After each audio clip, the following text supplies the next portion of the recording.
కన్నవారి కలలు తెలుసుకోవాలి,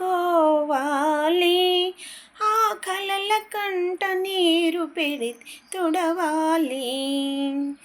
కన్నవారి కలలు తెలుసుకోవాలి, ఆ కలల కంట నీరు పెడితే తుడవాలి. తనకు తాను సుఖపడితే తప్పుగాకున్నా, తన వారిని సుఖపెడితే ధన్యత మౌనాన్న.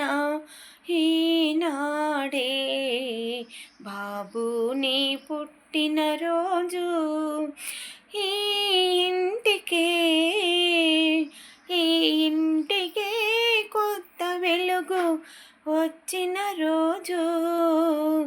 ఈనాడే బాబు నీ పుట్టినరోజు.